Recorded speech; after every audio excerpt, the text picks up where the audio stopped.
ሰላም ጤና ይስጥልን የተከበራችሁ ተመልካቾቻችን እነሆ የዕለቱ የብስራት የዩቲዩብ የመረጃ ሰዓታችን ተጀምሯል።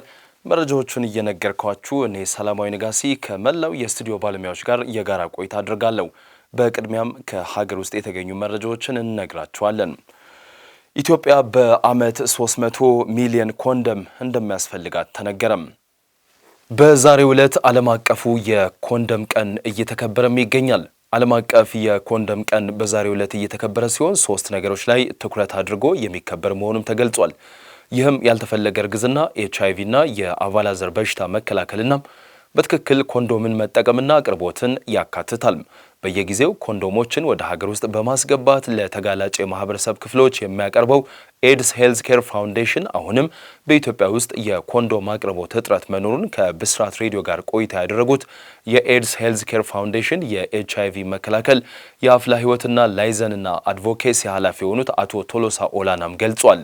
በአሁኑ ሰዓት በኢትዮጵያ በየዓመቱ ከ3 ሚሊዮን በላይ ኮንዶም ወደ ሀገር ውስጥ በማስገባት በነጻ እያከፋፈለ እንደሚገኝ በመግለጽ በቅርብ ደግሞ ከውጭ ወደ 6 ሚሊዮን ኮንዶም ወደ ሀገር ውስጥ በማስገባት ለህብረተሰቡ ተደራሽ እንደሚደረግም አንስቷል።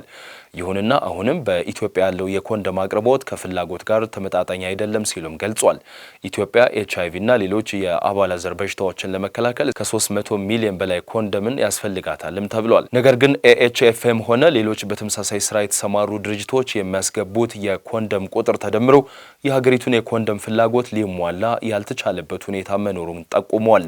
በኢትዮጵያ ውስጥ ያለው የኤችአይቪ መከላከልና መቆጣጠር ስራ ከውጭ ሀገራት በሚገኝ ድጋፍ ለረጅም ጊዜ ሲሰራበት የቆየ ነው።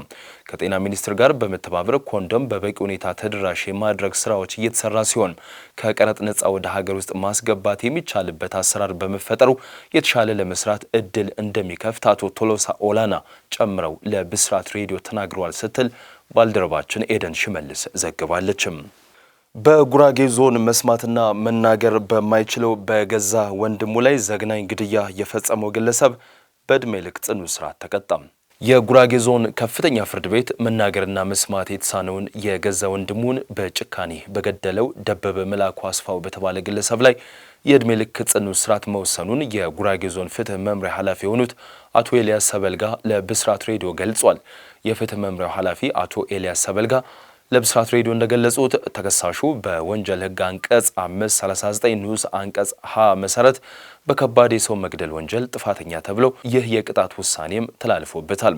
ግድያው የተፈጸመው በጉራጌ ዞን እንደጋኝ ወረዳ ሻውራ ቀበሌ ልዩ ስሙ አይቢስ በተባለ መንደር ሲሆን ተከሳሹ ታመነ መላኩ የተባለውን መስማትና መናገር የማይችለውን ወንድሙን የተከልኩትን እንሰት ላሳይህ በሚል ሰበብ ወደ ጓሮ በመውሰድ ነው ጥቃቱን የፈጸመው።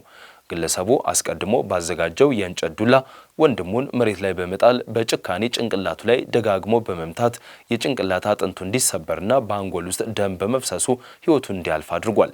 በተጨማሪም በሟች እጅና እግር ላይ ከባድ የአካል ጉዳት ማድረሱ በምርመራም ተረጋግጧል።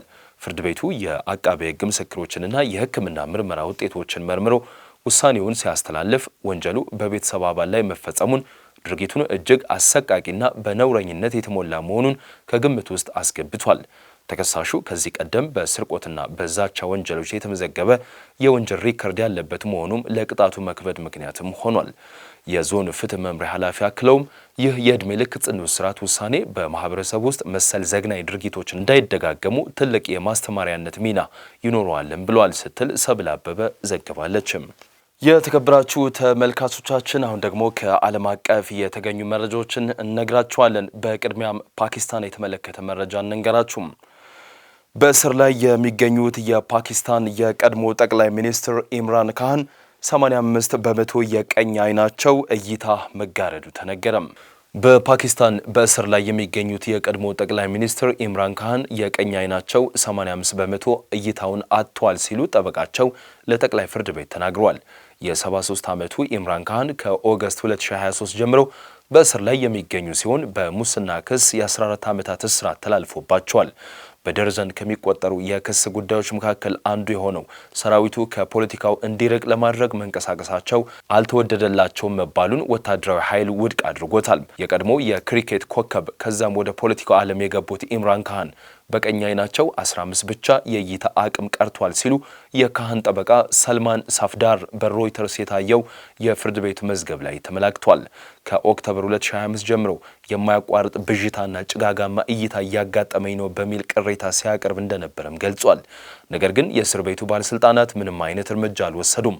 ሳፍዳር ሪፖርቱን ያቀረቡት በጠቅላይ ፍርድ ቤት ትዕዛዝ ከኢምራን ካህን ጋር የ2 ሰዓት ቆይታ ካደረጉ በኋላ ሲሆን በዚህም የማረሚያ ቤቱ ባለስልጣናት ካህን ስላሉበት ሁኔታ ሪፖርት እንዲያደርጉ የግል ሐኪማቸውን እንዲያገኙ ለመፍቀድ እስከ የካቲት 16 ቀነ ገደብ አስቀምጧል። ኢምራን ካህን በዚህ ወር ለ20 ደቂቃ የአይን ሕክምና ወደ ሆስፒታል እንዲያገኙ መወሰዳቸውን የፓኪስታን የማስታወቂያ ሚኒስትሩ አታላህ ታራር አስቀድሞ ገልጿል።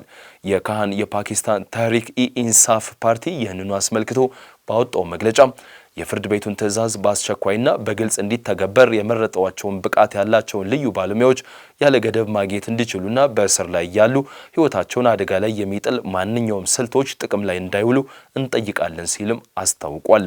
አሜሪካ በዓለም ትልቁ የጦር መርከቧን ከቬንዙዌላ የባህር ዳርቻ ወደ መካከለኛው ምስራቅ አንቀሳቀሰችም። አሜሪካ በዓለም ካሉ ግዙፍ የጦር አውሮፕላን ተሸካሚ መርከቦች ትልቁ የሆነውንና ወደ ቬንዙዌላ የባህር ዳርቻ አሰማርተው የነበረውን የጦር መርከብ ወደ መካከለኛው ምስራቅ እንዲያቀና አዘዘችም።